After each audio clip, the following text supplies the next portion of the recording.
Hi students, today we are going to learn one of the best story from standard 8. The name of our story is Androcles and the Lion. म्हणजेच Androcles आणि सिंह. So open your book and see on page number 7. We can start now. Long, long ago, there lived a kind, gentle and courteous man called Androcles. खूप खूप पूर्वी there lived a kind म्हणजे काय, दयाळू. Gentle and कॉर्टियस म्हणजे polite, नम्र. तर खूप खूप वर्षांपूर्वी तिथे एक दयाळू, काइंड आणि कॉर्टियस असा माणूस, एक व्यक्ती राहत होता. त्याचं नाव काय होतं, Androcles. But he had a very cruel master. परंतु त्याचा जो मास्टर होता तो खूप क्रुएल होता, खूप दुष्ट होता, क्रूर होता. In those days Kings, nobles and other wealthy main used poor people as there slaves. आणि त्या दिवसांमध्ये जे काही किंग्स आहेत, म्हणजे जे राजे आहेत, किंवा वेल्दी पीपल्स म्हणजे जे की परिस्थिती ज्यांची चांगली आहे असे पीपल्स, व्यक्ती आहेत, ते पुअर पीपल्स, जे गरीब व्यक्ती आहेत त्यांचा स्लेव्स म्हणून वापर करायचे. स्लेव्स म्हणजे काय, गुलाम. अँड्रोक्लिस वॉज अ स्लेव. आणि अँड्रोक्लिस सुद्धा काय होता, एक स्लेव होता, गुलाम होता. The slaves were forced to work their masters. आणि जे स्लेव्स होते त्यांना त्यांच्या मास्टरसाठी वर्क म्हणजे त्यांच्यासाठी काम करण्यासाठी फोर्स, दबाव टाकला जायचा. They had to do what their masters told them. They had no freedom, no rights. आणि त्यांना त्यांचे जे मास्टर सांगतील ते काम करावंच लागायचं. त्यांना त्यांचे स्वतःचं काहीही फ्रीडम, काहीही स्वातंत्र्य, काहीही राईट्स, नो राईट्स, त्यांना काहीही त्यांचे स्वतःचे अधिकार नव्हते. Even when they were unhappy with their master they could not leave हिम. आणि ते त्यांच्या मास्टरसोबत अनहॅपी, दुःखी जरी असले, जरी त्यांना आनंद वाटत नसेल, तरीही ते त्यांना सोडू शकत नव्हते. They were bound by law to obey their master however wicked he might be. आणि ते त्यांच्या मास्टरसोबत एका लॉनी बाउंड झालेले होते. बाउंड बाय लॉ म्हणजे काय, strictly forced to follow the laws, म्हणजे जबरदस्तीने कायदा पाळाव्यास भाग पाडायचे, की त्यांचा जो कायदा ठरलेला आहे त्या कायद्याप्रमाणे ते त्यांच्या मास्टरला सोडून जाऊ शकत नव्हते. However wicked he might be. आणि मग त्यांचा मास्टर कितीही दुष्ट असला तरीही ते त्यांच्या मास्टरला सोडून जाऊ शकत नव्हते. चला सेकंड पॅरेग्राफ पहा. Androcles did not like his heartless wicked master. आणि अँड्रोक्लिसला त्याचा हा जो हर्टलेस म्हणजे निर्दयी, दुष्ट असा मास्टर होता तो बिलकुल आवडत नव्हता. His master starved his slaves and often whipped them. Starved म्हणजे काय, उपासमार करणे किंवा उपाशी ठेवणे. आणि व्हिप्ड म्हणजे चापकाने फटके मारणे. तर अँड्रोक्लिसचा जो मास्टर होता तो काय करायचा त्या स्लेव्सला, म्हणजे त्या नोकरांना, तर त्यांना उपाशी मारायचा आणि कधी कधी तर चापकाने फटके सुद्धा मारायचा.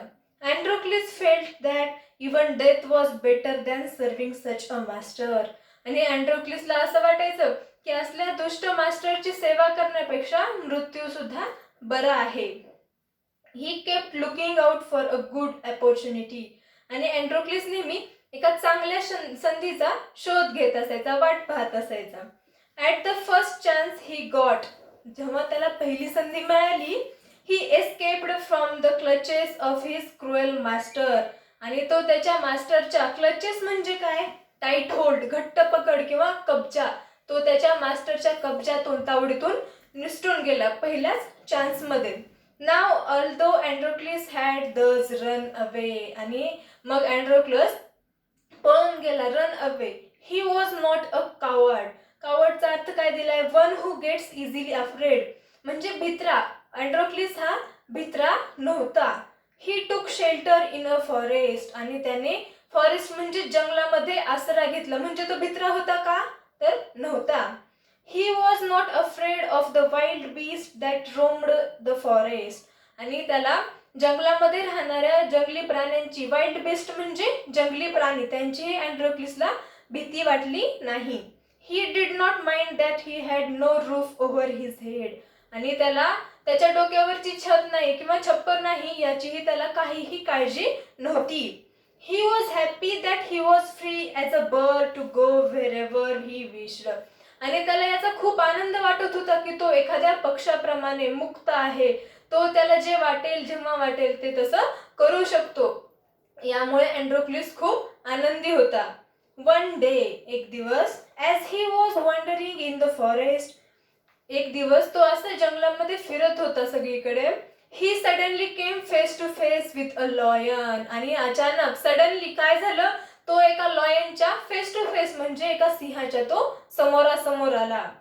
His first reaction was to turn and flee, आणि त्याची पहिली रिॲक्शन, त्याची पहिली प्रतिक्रिया काय होती, तो टू टर्न म्हणजे वळणे, आणि फ्ली म्हणजे काय, रन अवे किंवा एस्केप म्हणजे पळून जाणे किंवा निसटणे. तर आपण सुद्धा सिंह पाहिल्यानंतर आपण तसंच समोर जाचाल का, नाही, तर तिथून पळून जाचाल. अशीच अँड्रोक्लिसची सुद्धा फर्स्ट रिॲक्शन होती, टू टर्न अँड फ्ली म्हणजे वळून पटकन निसटून पळून जायचं. ही टूक but then he saw that the lion had not moved on seeing him, परंतु नंतर त्यानं पाहिले की अँड्रोक्लिसला बघून सुद्धा लॉयन काहीही हालचाल केली नाही लॉयनने, असं त्याने पाहिलं. It neither growled nor roared, growled म्हणजे गुरगुरणे आणि रोअर्ड म्हणजे गर्जना करणे. तर अँड्रोक्लिसला पाहिल्यानंतर सिंहाने गुरगुरही केली नाही आणि त्याने गर्जनाही केली नाही. In fact, it looked at him piteously as if it was in a great pain. Piteously म्हणजे in a piteous manner म्हणजे करुणाजनकपणे, दयेने तो त्या अँड्रोक्लिसकडे पाहत आहे असं त्याला वाटू लागलं की तो खूप ग्रेट पेन म्हणजे खूप त्रासामध्ये आहे. चला सेकंड पॅराग्राफ पहा नेक्स्ट. अँड्रोक्लिस पॉज्ड, अँड्रोक्लिस थांबला. Then he moved very cautiously towards the lion step by step. Cautiously म्हणजे काय, very carefully म्हणजे अतिशय सावधपणे. तर अँड्रोक्लिस नंतर हळूहळू अतिशय सावधपणे स्टेप बाय स्टेप त्या लॉयनकडे जाऊ लागला. The lion moaned and whimpered. Please help me, its eyes seemed to say. Moaned म्हणजे कन्ने, मेड पेनफुल साऊंड्स म्हणजे वेदना किंवा कन्ने, आवाज काढणे, विवळणे. अँड व्हिम्पर्ड म्हणजे आकांताने ओरडणे. तर लॉयनला खूप त्रास होत होता, ग्रेट पेन मध्ये होता लॉयन, त्यामुळे तो आवाज काढत होता कणल्यासारखा. Please help me, its eyes seemed to say, आणि त्याच्या डोळ्यामध्ये पाहिल्यानंतर असं वाटत होतं की तो म्हणतोय प्लीज हेल्प मी, कृपया माझी मदत करा. When Androcles drew near, the lion lowered its head and began to lick its paw. आणि जेव्हा अँड्रोक्लिस त्या लॉयनच्या जवळ गेला तेव्हा लॉयनने काय केले, तो त्याने मान खाली घेतली आणि तो त्याचा पंजा होता तो त्याला चाटू लागला. Then Androcles saw the lion's paw was wounded, sore and swollen. आणि अँड्रोक्लिसने पाहिले तर लॉयनचा पंजा कसा झालेला होता, तर वोंडेड म्हणजे जखमी झालेला होता, सोर अँड स्वलन म्हणजे सुजलेला सुद्धा होता. ऑन अ क्लोजर लुक, थोडंसं आणखी जवळून पाहिल्यानंतर Androcles noticed that a big thorn had pierced one of the lion's toe. Big thorn म्हणजे मोठा असा काटा काय झालेला होता, pierced म्हणजे घुसणे. तर लॉयनचा जो पाव होता, त्याचा जो पंजा होता, त्यामध्ये मोठा असा काटा घुसलेला होता. So this is the cause of the lion's distress to Androcles. Distress म्हणजे great trouble, खूप त्रास होणे, वेदना होणे. तर त्या लॉयनचे जे ट्रबल होतं त्याचं काय कारण होतं की त्याच्या पंजामध्ये मोठा असा थॉर्न काटा घुसलेला होता. Summoning up all the courage म्हणजे trying to be brave, धिटाईने सर्व काही धैर्य एकवटून Androcles stretched his hand slowly towards the injured paw. आणि अँड्रोक्लिसनं काय केलं, मग सर्व धैर्य एकवटून धिटाईने त्याने त्याचा हात, अँड्रोक्लिसने त्याचा हात लॉयनच्या पंजाकडे नेला. He was afraid that the lion would attack him if he touched its swollen paw. आणि अँड्रोक्लिसला याची भीती वाटत होती की जर अँड्रोक्लिसने त्या लॉयनच्या पंजाला हात लावला तर लॉयन त्याच्यावर अटॅक करेल म्हणजेच हल्ला करेल. But the lion seemed to understand his good intention. Intention म्हणजे पर्पज किंवा हेतू. तर लॉयनला अँड्रोक्लिसचा चांगला हेतू, गुड इंटेन्शन समजलं होतं. See on next page, page number 8. See on top. Androcles took the paw in his left hand. आणि अँड्रोक्लिसनं काय केलं, लॉयनचा जो पंजा होता तो त्याने त्याच्या लेफ्ट हँड म्हणजेच डाव्या हातामध्ये घेतला. डेफ्टली म्हणजे स्किलफुली अँड क्विकली. स्किलफुली म्हणजे कौशल्याने, क्विकली म्हणजे जलद, अगदी जलद. ही पुल्ड आउट द थॉर्न, आणि त्याने अगदी कौशल्याने काय केलं की जो त्याच्या पंजामध्ये काटा थॉर्न घुसलेला होता तो लगेचच बाजूला केला. Then tearing a piece of his own clothing, the kind man bound up the lion's injured paw. आणि त्या दयाळू अशा अँड्रोक्लिसनं त्याच्या कपडे जे होते त्याचाच एक तुकडा फाडून त्या लॉयनच्या पंजाला बांधला. To his surprise and wonder, the lion then licked his arm as if to show gratitude. आणि आश्चर्याची गोष्ट म्हणजे लॉयनने काय केले, ग्रॅटिट्यूड म्हणजे टू शो ग्रॅटिट्यूड, कृतज्ञता दाखवण्यासाठी त्याने अँड्रोक्लिसचा जो हात होता त्याला कुरवाळलं. Androcles remained with the lion till it could walk again. आणि अँड्रोक्लिस लॉयन सोबत थांबला जोपर्यंत की तो व्यवस्थित चालू नाही शकत. He would hunt in the forest and share his food with the helpless beast. आणि त्या गरीबाच्या लॉयनसोबत तो शिकार करून अन्न सुद्धा, त्याचं बेस्ट जे प्राणी तो मारायचा तो सुद्धा तो शेअर करायचा. Every day he would clean and dress the Lions wound. म्हणजे प्रत्येक दिवशी अँड्रोक्लस आणखी काय करायचा, तर लॉयनची जी झालेली जखम होती तो क्लीन म्हणजे स्वच्छ करायचा आणि त्याला पुन्हा एकदा पट्टी बांधायचा. Soon the lion was able to move about. Many times it followed Androclus whenever he went. आणि अशा प्रकारे त्याची जखम जी आहे ती बरी झाली आणि तो चालू लागला, हालचाल करू लागला. आणि काही वेळेस तर असं व्हायचं की अँड्रोक्लस जिकडे जाईल तिकडे लॉयन सुद्धा त्याच्या मागे मागे जायचा.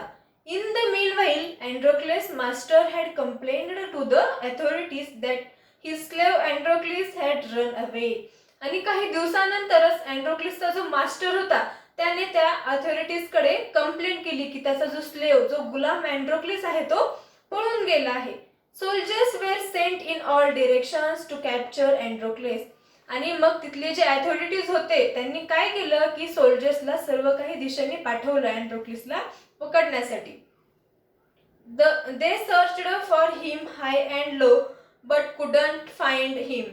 आणि त्या सोल्जर्सनी अँड्रोक्लिसला सगळीकडे हुडकलं, वर खाली सगळीकडे, परंतु ते अँड्रोक्लिसला हुडकू शकले नाहीत. couldn't find him at last. आणि मग शेवटी they came to the forest where Androclus lived. शेवटी ते त्या जंगलामध्ये आले जिथे की अँड्रोक्लिस राहत होता. It so happened, आणि काय झालं, that Androclus had gone out alone that day while the lion rested near the cave. आणि काय झालं होतं त्या दिवशी, अँड्रोक्लिस हा एकटाच, अलोन म्हणजे एकटाच हा जंगलामध्ये फिरत होता आणि लॉयन जो होता तो गुहेजवळ, केव्हजवळ विश्रांती, रेस्ट करत होता. Both of them fell into the hands of soldiers. आणि ते दोघेही सोल्जर्सच्या हाती लागले, दोघेही सोल्जर्सला सापडले. The soldiers took them back to the city. आणि सोल्जर्सनी काय केलं, त्यांना पुन्हा एकदा शहरामध्ये घेऊन आले. They put Androcles in the chains in a prison. The lion was caged. आणि अँड्रोक्लिसला त्यांनी चेन्स म्हणजे साखळ्यांनी जखडून ठेवलं आणि लॉयन वॉज केज्ड, आणि लॉयनला पिंजऱ्यामध्ये ठेवलं. इन दोज डेज, आणि त्या दिवसांमध्ये, people who were found to be guilty म्हणजे दोषी, of a serious crime were fed to wild beast as punishment. आणि त्या दिवसांमध्ये जे काही लोक गुन्हेगार असतील म्हणजे गिल्टी, जे काही दोषी सापडतील त्यांना शिक्षा म्हणून वाईल्ड बेस्ट म्हणजे जंगली प्राण्यांसमोर खाण्यासाठी अन्न म्हणून टाकलं जायचं. Running away from one's master was a very serious crime at that time. आणि एका मास्टर पासून पळून जाणं हा त्या काळचा, त्यावेळेसचा खूप असा मोठा सिरियस क्राईम, गंभीर असा गुन्हा समजला जायचा. देअरफॉर अँड्रोक्लिस टू, आणि मग अँड्रोक्लिस सुद्धा was to be thrown to the wild beast, आणि त्याला सुद्धा मग जंगली प्राण्यांसमोर टाकलं जाणार होतं. पहा खाली पिक्चर दिलेला आहे आपल्याला ज्यामध्ये की लॉयन आणि अँड्रोक्लिस दाखवलं जात आहे आणि लॉयनचा जो पंजा आहे तो अँड्रोक्लिस त्याच्या लेफ्ट हँड मध्ये घेताना दाखवलेला आहे. ओके, चला पुढच्या पेजवर पहा. On the appointed day, the emperor arrived at the circus and took his place. Emperor म्हणजे काय, सम्राट. आणि मग ऑन द अपॉइंटेड डे म्हणजे ठरलेल्या दिवशी the emperor arrived at the circus and टूक हिज प्लेस. मग सम्राट जो होता तिथला तो त्या सर्कसमध्ये आला आणि त्याने आपली जागा घेतली. द क्राऊड्स म्हणजे गर्दी, लोक जमाव. चीअर्ड लाऊडली आणि ते जोर जोरात ओरडत होते, चीअर अप करत होते. द ट्रम्पेटर्स म्हणजे तुतारी वाजवणारा, ब्ल्यू द ट्रम्पेट आणि त्याने तुतारी वाजवणाऱ्याने त्याने त्याची तुतारी वाजवली. And Androcles was brought into the arena म्हणजे काय, a ground surrounded by seats on all sides for sport and other public event. म्हणजे आपलं सर्वांना क्रिकेटचं ग्राउंड माहिती आहे, तर त्याच्या साईडने जसे सीट्स असतात सर्व साईडनी, तसं अरिना म्हणजे काय, रिंगण किंवा आखाडा, ज्यामध्ये की अँड्रोक्लिसला ट्रम्पेट वाजल्यानंतर आणण्यात आलं. ही चेन्स वेअर अनबाउंड आणि त्याचे जे चेन, जे साखळ्या त्याला बांधलेल्या होत्या त्या अनबाउंड केल्या म्हणजे सोडण्यात आल्या. ही फेल्ट वीक म्हणजे तो स्वतःला कमकुवत समजत होता. अँड डिसमेड आणि तो खूप दुःखी सुद्धा होता.